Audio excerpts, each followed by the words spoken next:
First and foremost, I want to give all praise, honor, and glory to Yahweh, Ba'ashem, Yahushai, Ba'ashem, Rakakodash. Yahweh is to this world ignorantly calls God. Yahushai is to this world ignorantly calls Jesus.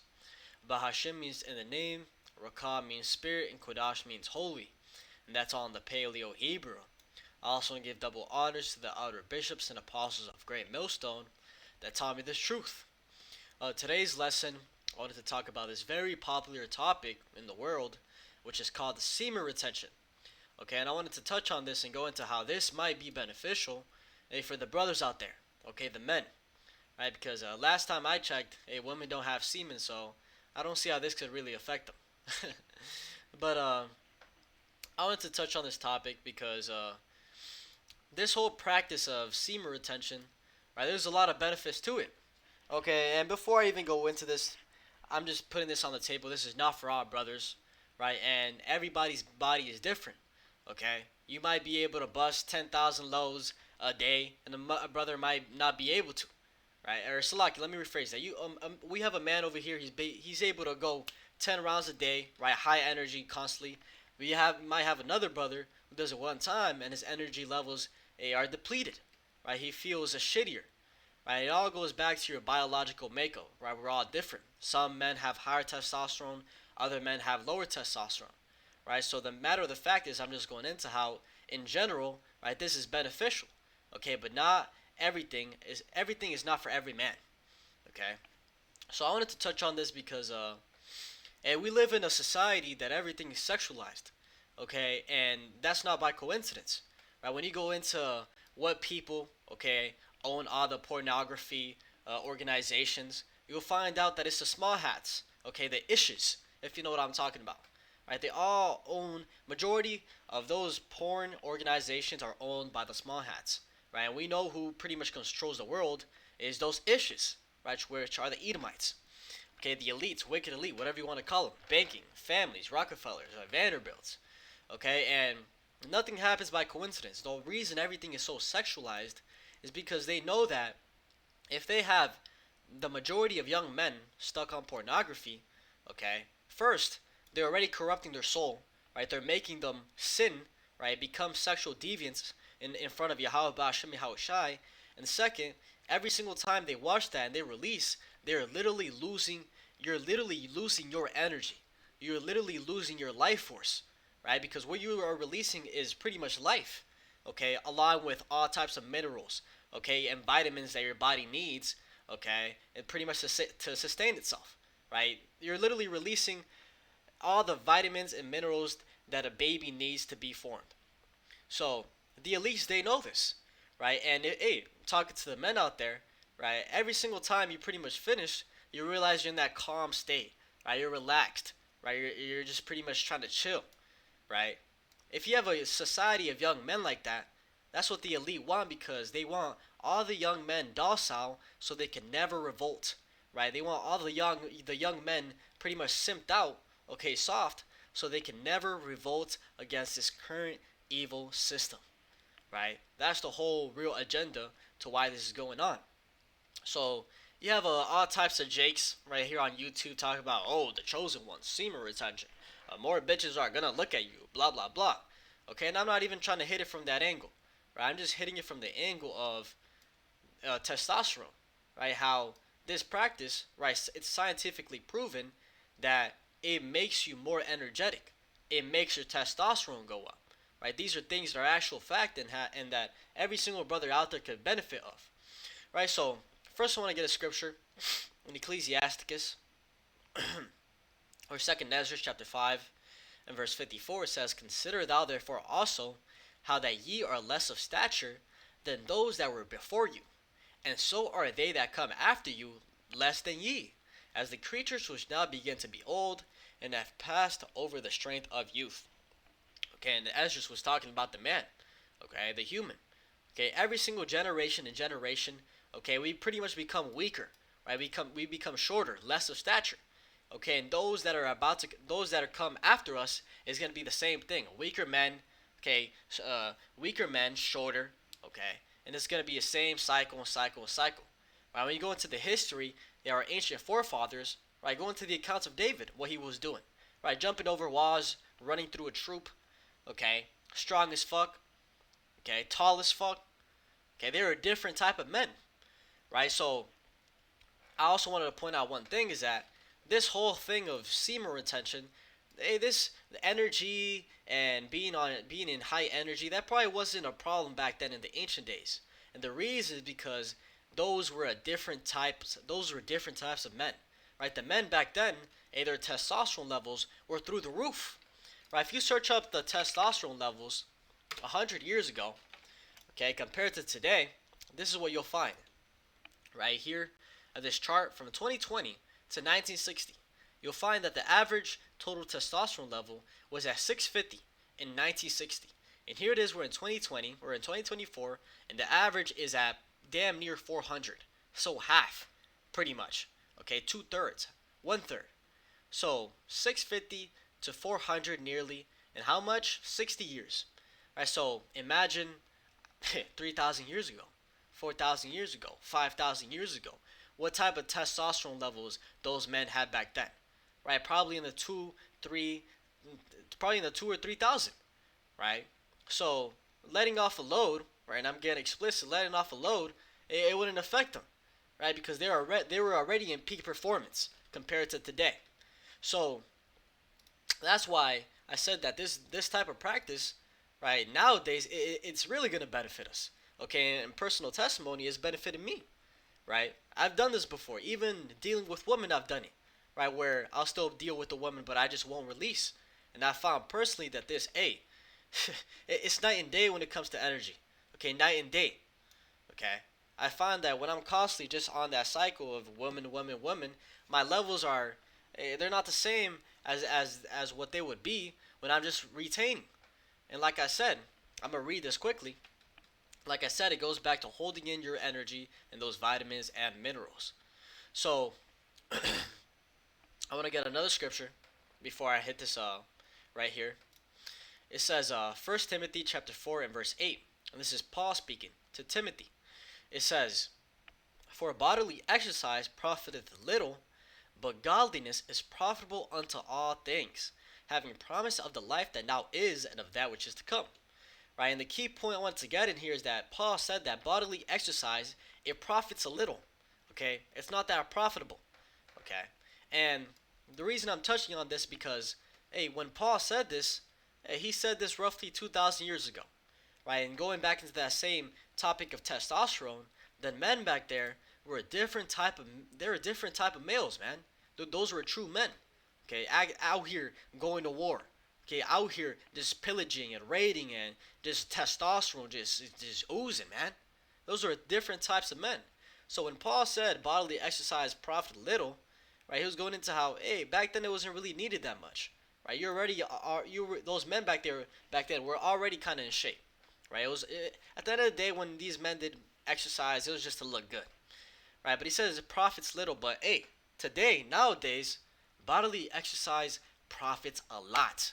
Okay, because our bodies are so deteriorated that, hey, just exercising them hey, it do you what's the word, it benefit you, right? Bodily exercise today compared to back then would benefit you a lot today, because today everything is polluted. Okay, we're not the same type of man than those men back then, right? The water's polluted. Okay, it has fluoride, which lowers your testosterone. Okay, the food is polluted. Okay, polluted with all types of vegetable oils that fuck up your endocrine system, which fuck up your hormones, fuck up your testosterone. Okay, you're constantly being targeted, right? To watch PORN, right? Which that lowers your levels. Okay, what else? The air, right? Chemtrails making you sick all the time. Vaccines. Okay, them trying to put all types of foreign things in you. Right? It's a constant list of how we're being attacked. Right? When you exercise, your body pretty much regenerates. It breaks down and it builds back up again. Right? It keeps your heart strong, keeps your heart pumping. Right? So today, bodily exercise would profit a lot. Okay? So I just wanted to touch on that. So let's get into this. This is a Reddit post, but they also link pretty much. When you go into it, they link research papers going into what they're talking about. But it says, Biological reason behind semen retention benefits: androgen receptors, testosterone, DHT, and dopamine receptors, dopamine role in semen retention. I decided to delve deeper into possible biological explanations behind the beneficial effects of long term semen retention and celibacy. When you retain abstain your body in response, upregulates androgen receptors and dopamine receptors, which in return makes you more sensitive or receptive to that hormone and or neurotransmitter if their levels were to rise.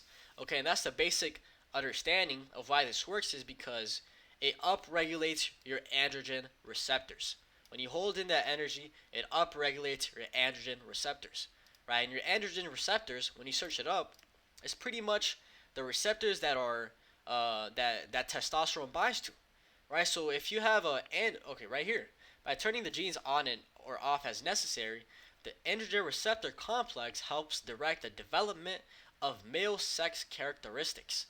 Androgens and androgen receptors also have other important functions in both males and females, such as regulating hair growth and sex drive, right? And when you look into it, a lot of energy, right, men being on point, right, upbeat, goes back to sex drive. It goes back to your libido.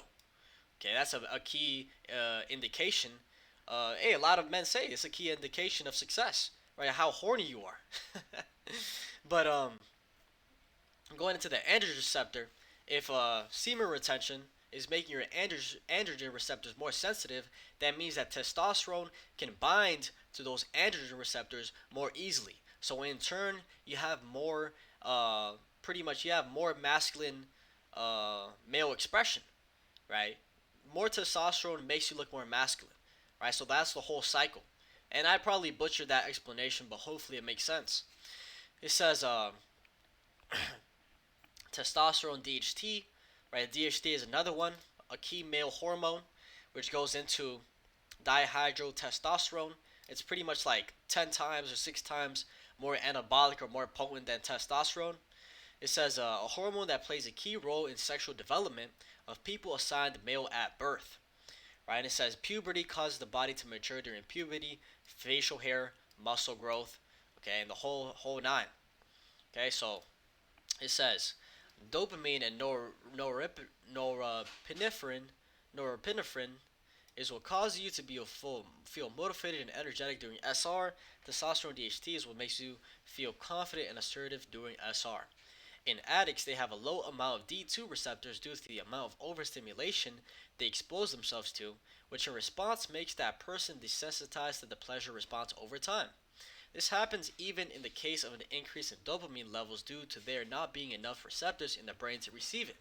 Repeating this cycle will eventually cause you to chase stronger and stronger stimulation in an attempt to replicate that high effect, but when you abstain from overstimulating dopamine levels, pornography, gaming, junk food, and more, your brain in return becomes more receptive, sensitive to less stimulation by up-regulating receptors, working, exercise, reading, and more.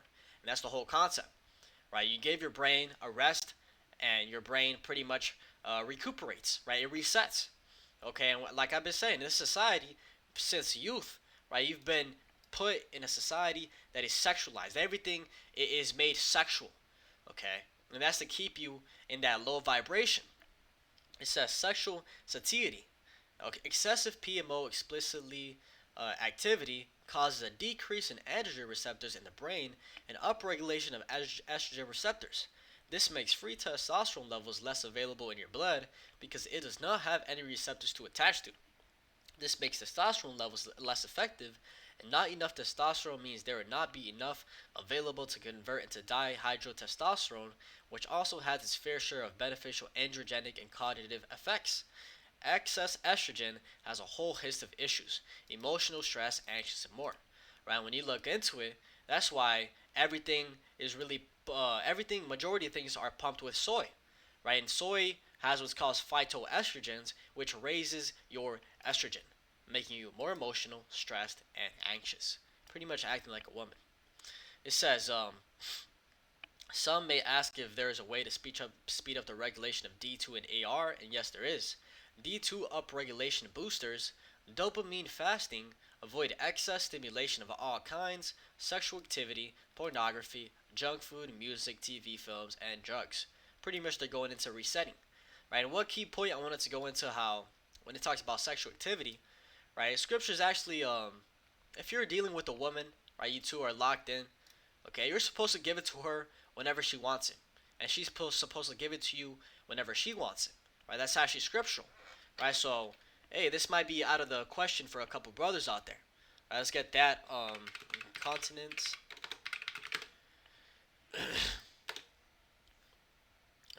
incon incontinency, incontinency.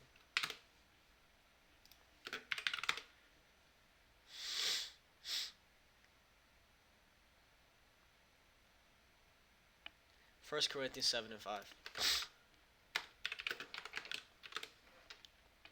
It says, "Defraud ye not one the other, except it be with consent for a time, that ye may give yourselves to fasting and prayer, and come together again, that Satan tempt you not for your incontinency." Incontinency.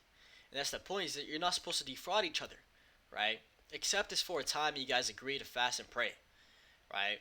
Because, or else, right? Because let's say I'm with a woman and I tell her, nah, I can't get with you because I'm doing SR, right? Hey, that woman, she might start bugging out. Satan might jump on her and try to get her to get with another man, right? Because you're not fulfilling her sexual needs, right? So, like I said, you're not supposed to defraud each other. Okay, if she wants it, you give it to her. If you want it, she gives it to you. That way, you both are satisfied, and there's no thoughts in your head of trying to find another partner, right? Even though men can have multiple women, you understand what I'm saying. Okay, so wanted to touch on that. Keeping on reading, it says AR upregulation boosters, weightlifting, right? Bodily exercise, L-carnitine, L-tartrate, which I don't recommend taking this. L-carnitine, I took it pretty much in the capsule form. This right here actually, and it upregulates your AR receptors, but when you take it in the pill form, because normally people, this is like the L-carnitine is a natural substance, right? It's like in meat and stuff. It's just it was extracted. You could extract it, but this is L-carnitine upregulates your AR receptors, but it only really works if you inject it, and I'm not injecting no shit into my body. Right? So I took it in the capsule form, right? But the thing about the capsule form is that um, pretty much your body processes it, and it ultimately there's side effects to it. Right? There's side effects that um, ultimately what it did is started giving me like heart pain a little bit, so I stopped taking it. Right? Stopped taking it. So I wouldn't recommend this. Just going into that, I wanted to touch on my personal experience. Wouldn't recommend it. Right? Just get the L-carnitine from your meat. So, and the reason it doesn't work because is you have to take a lot. The bioavailability, okay, of the oral L-carnitine is very low, right? So you have to take a lot of pills in order to pretty much hit the quota to even get effects, okay, and that comes with side effects. It says intermittent fasting, right, which the Bible talks about fasting, all the time, right? Pretty much cleanses your blood and it gets your spirit in check. It says all are all proven to have beneficial effects on the upregulation of androgen receptors. Right, so that's a little bit of science going into why this is actual beneficial. The science. And I was reading through the comments. At one point, one guy pointed out down here. He said that why NoFap works is probably due to the changes in the hormone prolactin. Right, when you ejaculate, this hormone goes up, and this increase is cumulative. Right, it says, which means that when you ejaculate frequently with not enough recovery time, this hormone continues to increase. Prolactin is responsible for feelings of relaxation, drowsiness, and complacency. Right? Like I said, when you finish, you feel relaxed and all that. It's because prolactin just shot up. Okay? Prolactin just shot up. Okay, and one thing about prolactin, it's directly linked to dopamine. Right? You have high dopamine. Okay, if your prolactin is high, that means your dopamine is going to be lower. High dopamine, lower prolactin. Okay, they're completely contrary to each other. It says, guess what happens when this hormone is in the low normal range? Increased energy and drive, which is the number one reported benefit of NoFap. Lastly, prolactin dampens the effect of androgens and the activity of androgen receptors. Right, so that's more science going into how pretty much it keeps you right busting all the time, keeps you low vibrational, right, low energies because that prolactin. Okay, prolactin. So there's also other studies going into how this guy goes into it here, how there's a spike in T levels after a week. Right? They did a scientific experiment, and they found that after a week of holding in your energy, your testosterone levels are pretty much doubled. Okay, in a week your testosterone levels double. Okay, but what they found is that it's not sustained. Right? It's pretty much a cycle. Right? It goes up and then it go every single week. Right? A week comes, it's at the point, but then it comes back to normal the next week, and the next week it comes, or in between the week it goes normal, and at the week point it goes back up again. So right, so it's a constant cycle of up and down. Okay, so I want to touch on that also, and there's a lot of science to it.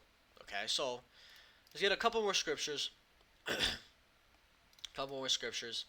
This is Ecclesiasticus chapter 3 or chapter 19 and verse 2. It says, "Wine and women will make one of understanding to fall away, and he that cleaveth to harlots will become impudent." Right, let me see what that word impudent means.